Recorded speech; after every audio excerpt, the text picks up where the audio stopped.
Welcome to 99 TV. నేను బ్రహ్మనాయుడు. ఇకపోతే AP deputy CM Pawan Kalyan గారిపై నోరు జారిన జక్కంపూడి రాజా. జక్కంపూడి రాజా అంటే మాజీ ఎమ్మెల్యే. ఆయన రాజానగరం నియోజకవర్గం సంబంధించి ఆయన 2019లో మరి ఎమ్మెల్యేగా గెలిచారు. 2024లో ఎమ్మెల్యేగా ఓడిపోయారు. సో జక్కంపూడి రాజా అంటే సన్ ఆఫ్ జక్కంపూడి రామ్మోహన్ రావు గారు. గోదావరి జిల్లాలో చాలా పెద్ద మనిషి, చాలా మంచి పేరు ప్రఖ్యాతులు ఉన్నాయి. మంత్రిగా పనిచేశారు. సో ఆయన సతీమణి జక్కంపూడి విజయలక్ష్మి గారు, మరి ఆవిడ కూడా మంచి పేరు ప్రఖ్యాతులు సంపాదించారు. సో వైఎస్ఆర్ కాంగ్రెస్ పార్టీ 2014లో ఆవిడ పోటీ చేసి ఓటమి చెందారు.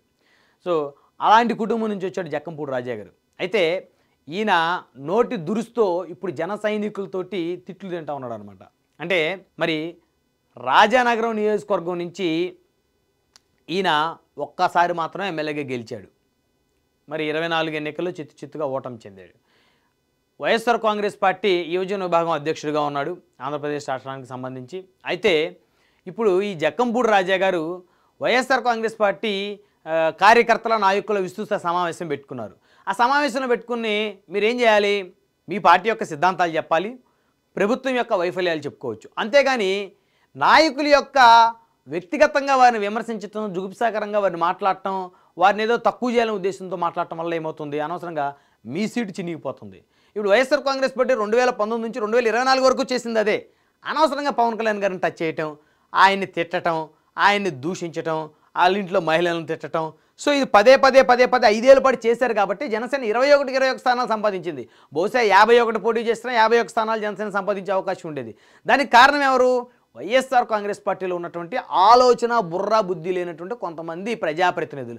వాళ్ళల్లో ఇప్పుడు ఆ లిస్టులో జక్కంపూడి రాజా గారు కూడా చేరుకున్నారు. సరే, నిన్న మొన్నటి దాకా ఆయన ఏదో యువకుడు, పాపం మంచి వ్యక్తి అని చెప్పేసి చాలామంది అనుకున్నారు, సౌమ్యుడు. ఎందుకంటే గతంలో ఒక ఎస్ఐ గారు ఈయన మీద దారుణంగా చేయి చేసుకున్నాడు, దారుణంగా కొట్టాడు ఈయన్ని. అప్పుడు తీసుకెళ్ళి ఈయన్ని జైల్లో కూడా పెట్టారు. అప్పుడు తోట తిరుమతులు గారు లాంటి వాళ్ళు అప్పుడు ఆయన టీడీపీలో ఉన్నప్పటికి కూడా పాపం ఈయన విడిపించడానికి జైలుకి వచ్చాడు.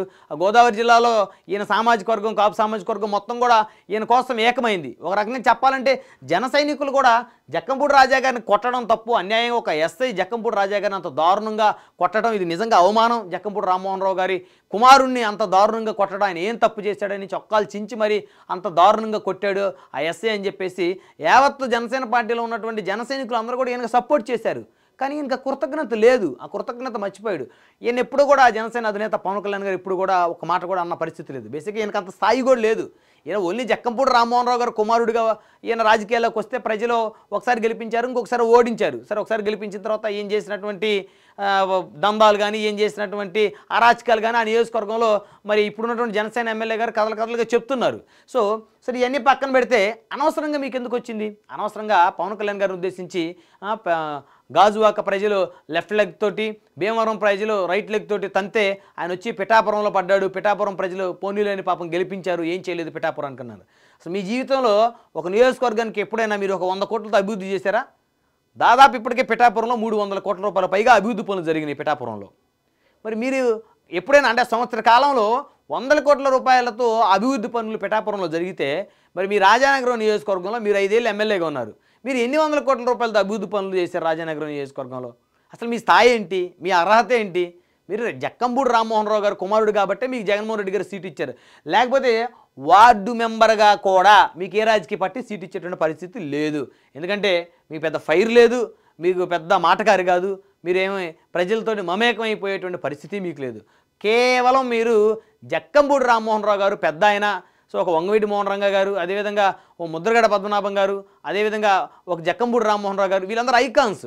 సో కాబట్టి ఆయన కుమారుడిగా మీకు రాజకీయాల్లో ప్రజలు మీకు అవకాశం ఇచ్చారు, కానీ లేకపోతే మీకు ఎక్కడ డిపాజిట్ వచ్చే పరిస్థితి కూడా లేదని చెప్పేసి జన సైనికులు సోషల్ మీడియా వేదికగా మిమ్మల్ని తిడతా ఉన్నారు. అవసరమా మీకు జక్కంపూడి రాజా గారు? ఇప్పుడు మీరు పవన్ కళ్యాణ్ గారిని తిడతా ఉన్నారు, ఆ విధంగా అంత ఘోరంగా అవమానిస్తూ ఉన్నారు. లెఫ్ట్ లెగ్ తోటి ఒకరు తన్నారు, రైట్ లెగ్ తోటి ఒక నియోజకవర్గం ప్రజలు తంతే పిఠాపురం వచ్చి పడ్డారని. ఆంధ్రప్రదేశ్లో ఏ నియోజకవర్గంలో అయినా పోటీ చేయగలిగినటువంటి సత్తా ఉన్నటువంటి నాయకుడు పవన్ కళ్యాణ్ గారు. ఆయనకు ఆ క్రేజ్ ఉంది. మీరు రాజానగరం నియోజకవర్గం దాటి ఎక్కడ పోటీ చేయగలరు? మా అయితే రాజమండ్రి రూరల్ పోటీ చేయగలుగుతారేమో, లేదా రాజమండ్రి సిటీ పోటీ చేయగలుగుతారేమో, లేదా రాజానగరం. సో అంతకుముందు మీ నాన్నగారు ఎమ్మెల్యేగా కడియం నియోజకవర్గం నుంచి అనేకసార్లు గెలిచారైనా మంత్రిగా పనిచేశారు. సో ఇక ఇక్కడ తప్పితే మీకు ఎక్కడ లేదు. అది కూడా మీరు ఆ రాజమండ్రి రూరల్ రాజమండ్రి సిటీలో మీ నాన్నగారి ఫోటో పెట్టుకొని మీరు పోటీ చేయాల్సిందే. లేకపోతే మీకు కనీసం డిపాజిట్ వచ్చే పరిస్థితి లేదు. ఒక పక్క మీ నాన్నగారి ఫోటో, ఒక పక్క జగన్మోహన్ రెడ్డి గారు, ఒక పక్క రాజశేఖర రెడ్డి గారిది. సో మీరేంటి జక్కంపూడి రాజా గారు, మీరేంటి? మీరు చేసిన సర్వీస్ ఏంటి ప్రజలకి? మీరు నిజంగా అంత సర్వీస్ చేస్తే మరి అంత చిత్తుగా ఎందుకు ఓడిపోతారు గత ఎన్నికల్లో మీరు? అసలు ఒక ఎంపీటీసీగా రాజకీయ ప్రస్థానాన్ని ప్రారంభించినటువంటి బత్తుల బలరామకృష్ణ గారి చేతుల్లో మీరు ఎలా ఓడిపోయారు అసలు? మీ నాన్నగారు మంత్రిగా పనిచేశారు, 3 సార్లు పైగా ఎమ్మెల్యేగా గెలిచారు ఆయన. మీరు ఎమ్మెల్యేగా 5 సంవత్సరాలు పనిచేస్తారు అధికార పార్టీ ఎమ్మెల్యేగా.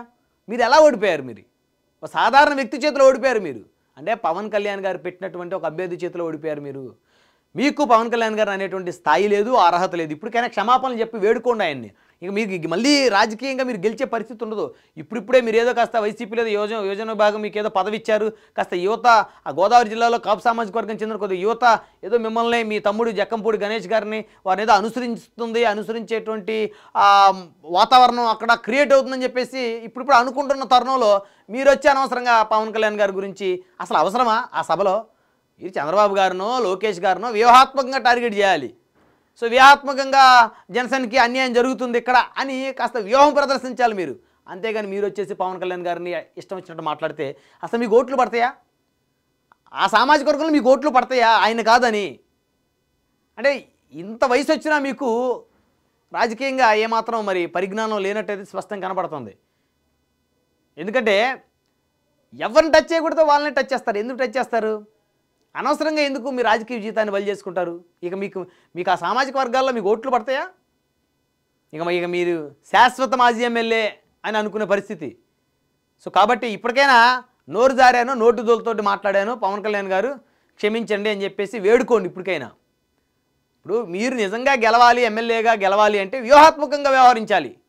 జనసేనకి అన్యాయం జరుగుతుందనో లేకపోతే పవన్ కళ్యాణ్ గారికి అన్యాయం జరుగుతుందనో ఆ విధంగా మీరు ఏదైనా వ్యూహాత్మకంగా మాట్లాడితే మీకు ఆ వర్గాల్లో కాస్త ఓట్ బ్యాంక్ మీ వైపు టర్న్ అయ్యే అవకాశం ఉంటుంది. మీరు ఏకంగా ఆయన్ని ఇష్టానుసారంగా మాట్లాడుతూ ఆయన్ని ఇష్టం వచ్చినట్టు దూషిస్తే అసలు మీకు ఓట్లు ఎలా పడతాయి? అంటే ఈ చిన్న లాజిక్ కూడా మీరు ఆలోచించలేకపోయారంటే మరి బహుశా మీరు రాజకీయాలకు అన్ఫిట్ ఏమో. మరి ఇప్పుడు అనవసరంగా సోషల్ మీడియా మొత్తం ఈ విధమైన నోటిదూల మాటలకి మిమ్మల్ని గతంలో ఎస్ఐ గారు పిచ్చిగా కొట్టారు మిమ్మల్ని అని చెప్పేసి ఈ జన సైనికులందరూ కూడా సోషల్ మీడియాలో మిమ్మల్ని గతంలో చొక్కా చినిగిపోయినటువంటి చొక్కాతో ఉన్నటువంటి ఫోటోలు షేర్ చేసి మిమ్మల్ని అవమానపరుస్తున్నారు. అవసరమా మీకు అవమానం? మీకు అవసరమా? రాజానగర్ నియోజకవర్గంలో ఎమ్మెల్యే ఏదైనా పొరపాటు చేస్తే దాని మీద మాట్లాడండి. రాజానగర్ నియోజకవర్గంలో ఎమ్మెల్యే బత్తుల బలరామకృష్ణ గారి ఏదైనా అవినీతి ఉంటే దాని మీద మాట్లాడండి, మీరు తప్పులేదు దానికి. అంతేగాని మీ స్థాయి ఏంటి? ఒక నియోజకవర్గం లేదా మహా అయితే 2వ నియోజకవర్గం. పవన్ కళ్యాణ్ గారి స్థాయి ఏంటి? ఆంధ్రప్రదేశ్ 175 నియోజకవర్గాల్లో ఆయన ఎక్కడైనా పోటీ చేయగలుగుతాడు. తెలంగాణలో కూడా ఆయన అభ్యర్థి కుక్కటిపల్లి ముమ్మారెడ్డి ప్రేమ్ కుమార్ గారికి 40,000 ఓట్లు వచ్చినాయి. మీరు ఆంధ్రప్రదేశ్ దాటి బయటికి వెళ్తే కనీసం మీ ఓటు తప్ప మిగతా ఒక్క ఓటు కూడా పరిస్థితి లేదు. బహుశా మీరు పక్క రాష్ట్రం వచ్చి మీ ఓటు మీరు ఇక్కడ చేంజ్ చేసుకొని ట్రాన్స్ఫర్ చేసుకొని ఓటు మీరు ఏమైనా కంటెస్ట్ చేసిన. కాబట్టి మన స్థాయి ఏంటి అనేది ఫస్ట్ మనం తెలుసుకోవాలి. అనవసరంగా గెలుక్కున్నారు, అనవసరమైనటువంటి వివాదం ఇది. అసలు మీకు సంబంధం లేని అంశం కదా. పోనీ మీరేమైనా పిఠాపురం వైసీపీ ఇన్ఛార్జే మీరేమన్నా? కాబట్టి అనవసరమైనటువంటి వివాదాల్లోకి వెళ్ళి ఆ గోదావరి జిల్లాల్లో చక్కగా ఆ ఓట్ బ్యాంకుని ఏ విధంగా మీ వైపు తిప్పుకోవాలి, మీ వర్గం ఓట్ బ్యాంకుని ఏ విధంగా మీ వైపు తిప్పుకోవాలి అనేది మీరు ఆలోచించాలి. కానీ అసలు మీ సామాజిక వర్గం ఓట్లు బలం లేకుండా మీ నాన్నగారు 3 సార్లు పైగా ఎమ్మెల్యేగా గెలిచేవారా? అసలు మీరు గెలిచేవారా?